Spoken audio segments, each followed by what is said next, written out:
Good morning, guys. Today is April 2nd, and we're going to head and finish up 1 Samuel. I'm doing chapter 28 to the end 31. And I really, really, really encourage you guys to actually read it. In my captions, I put the date and the chapters that are being covered because my desire is that people are actually taking the time out to read it and even, to have like discussion, to leave comments, something that could kind of take on a life of its own and just keep going. But ultimately, it's encouraging people to read the Bible. And the reason I'm saying this is because in these few chapters, like so much is going on, so much is happening. And the way I went through it, and I read it and I kind of feel like what's going on, you can pick up and read these same scriptures and get something so different. So I just have to keep insisting, that people are intentional to take the time and actually read the word for themselves, right? So chapter 28 is like we see that Saul is titled Saul consults a medium. So right now, the Philistines are deciding that they're gonna come up against Israel, right? So we know that David has taken refuge amongst the Philistines, right? So that's going to be important later. But we start out with Saul because now Saul sees that he's about to go and fight the Philistines and he becomes frightened. And so he begins to seek the Lord and, the prophets, but everybody is silent. Nobody is, like the Lord is not answering, the Lord is not speaking to him. So what he chose to do was to go and consult a medium. Now, these were people who he had actually banned from the land. So what Saul actually did was he went and he took off his kingly garments and he went dressed, I'm gonna say dressed down, and he approached somebody, and the lady was like, "Why would you even come? You know that this kind of stuff is banned." And he said, "Don't worry." And he gave an oath that she would be protected. So when she called up, the person who Saul wanted was Samuel. So at some point, the lady realized that he was Saul and that, he had committed a great offense against her, but he just said, "Don't worry about it." And it's like, Samuel and Saul's meetings when they were alive were interesting. So it doesn't come across any different now when he raises Samuel from the dead because Samuel is pretty much like, "Why are you bothering me? Like, why have you called me?" And Saul in his normal thing is like, "Oh my God, I'm in trouble. Like, I need help. I didn't know what else to do. So, I had to resort to this to call you up." And he's like, that day, which was the last time that Saul actually spent time with Samuel when the garment was torn, he said that's exactly what's going on. It's been torn from you, like you will lose this battle, like you and your legacy, all of the stuff that's been said is basically about to be fulfilled. And Samuel was like, it was nothing else for Samuel to tell him, right? And so basically now Saul is just paralyzed and so faint with fear because he hadn't eaten that whole day. So basically Saul is like trying to resort to all of the things that he knows, but it's like it's too late. And so now the woman is like, please eat. And Saul is like, no, because now he's just struck with fear. And so, his people that was with him encouraged him to eat. So the lady prepared him a meal. So he got strengthened and he ate. So now back we go to David. And so remember, because David had taken refuge with the Philistines, when it was time to fight the Philistines that he resided with, he was like, now that it's time for us, we're going to fight against Israel. Being that you've been here, like, I want you to fight with us.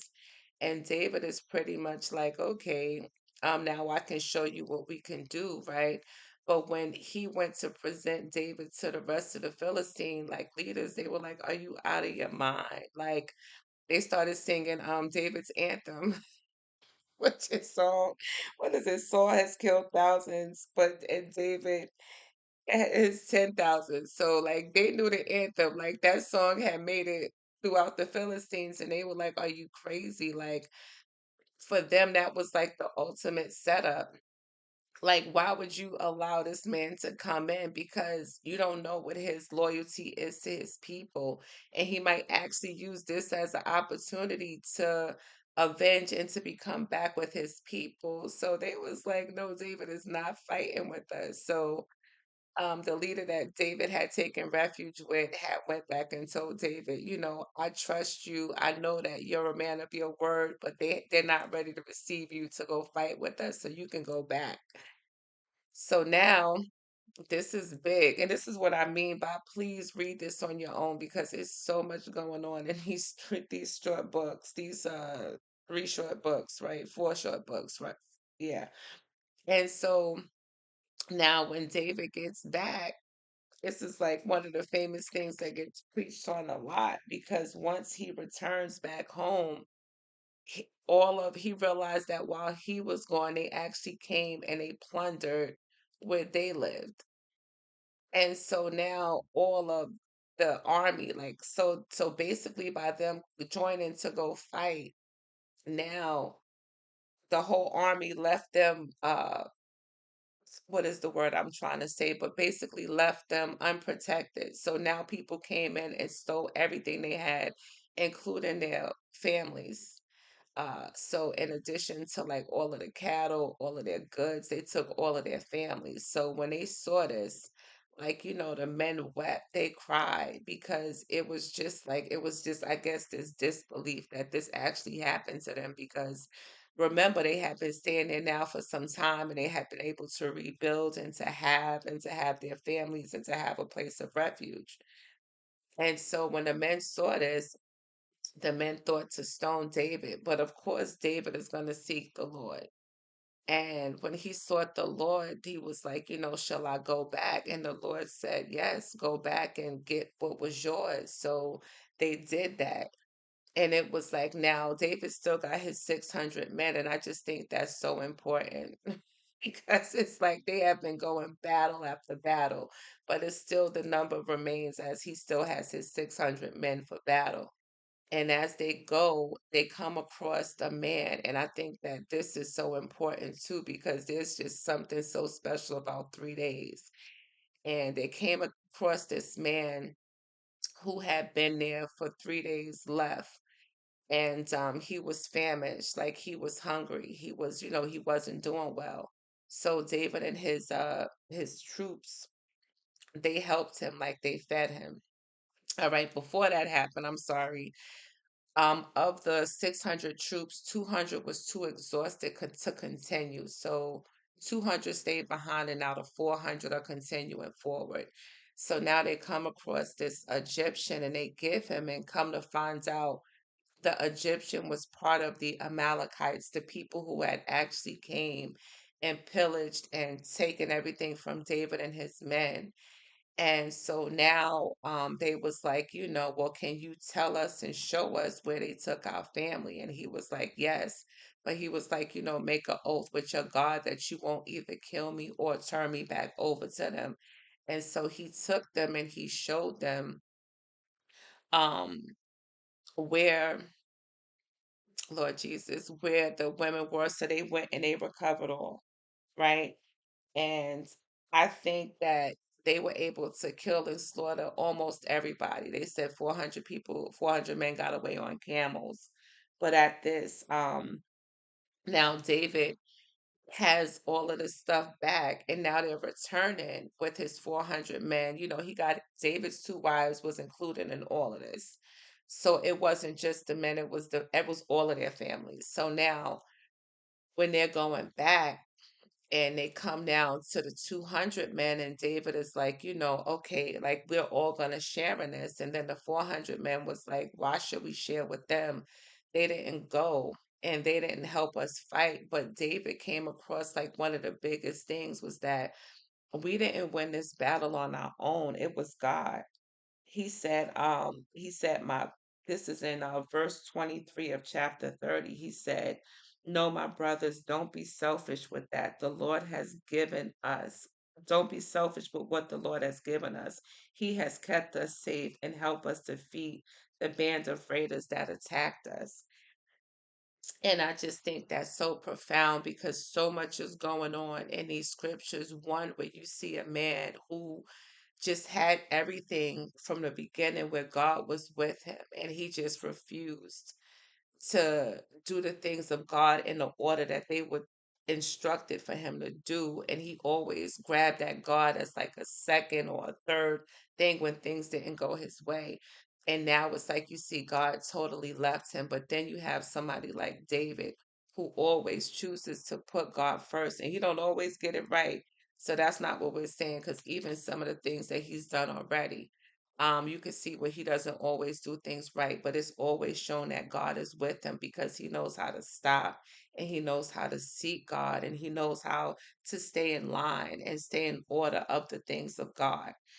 And the other thing when that whole thing where they came across the Egyptian man, and it says something about 3 days and nights. And I just think that it's something so profound, like in the kingdom about 3 days and nights of just abstaining from something.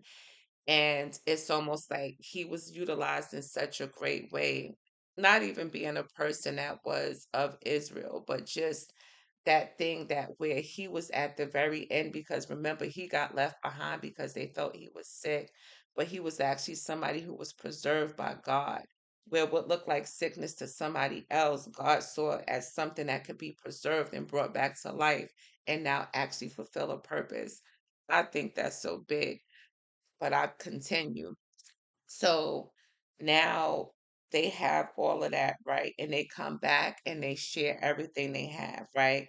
So now we move on to the last chapter of the book of Samuel. And this is where everything that Samuel told Saul would happen happens. And so they went out to battle.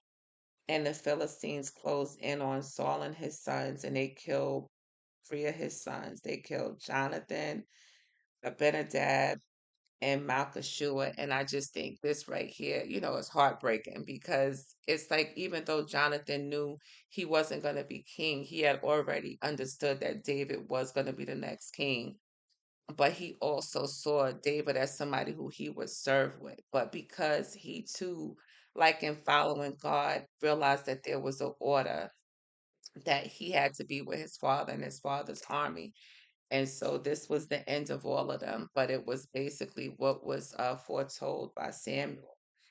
And we see that when it came to Saul, that, when they caught up with him and he was wounded severely. And after he was wounded severely, he wasn't dead. And so he asked for someone to take his life, and the person was too scared to do it. So Saul actually fell on his own sword and he ended his life. And his armor bearer, once he saw what Saul had did, he too joined him and fell on his sword and ended his life. And so at this, the Philistines, they came out and they stripped the dead. And when they found their bodies, him and his three sons, it says they cut off the head of Saul's head, and stripped off his armor, and they proclaimed the good news of Saul's death in their pagan temple. So for the Philistines, this was like a great win. And for the Israelites, this was a great defeat. But we just see like, God has shown who he is with, and it's the one that just continuously seeks him, not the one who continuously gets things right, but then also the one that respects the order of God. So I just think that these last couple of chapters was amazing. I pray that you guys will take the time and actually go through it. A lot of times with the Bible is trying to get through it in a year. A lot of times, I think the first time I did it, it took me way more than a year. And it was with a different reading app that just it didn't go in order. and a lot of things like I did not retain as well as I like to. So in the interim, I've gone back and studied different chapters of the Bible, but now this is a time that I'm actually moving from beginning to the end, and it's something that's blessing me so much. So I hope that whatever path you're finding and you're taking to get into your word and to be intentional about the time you spend with God, that you'll be blessed as well. So that wraps up today, and I will see you tomorrow.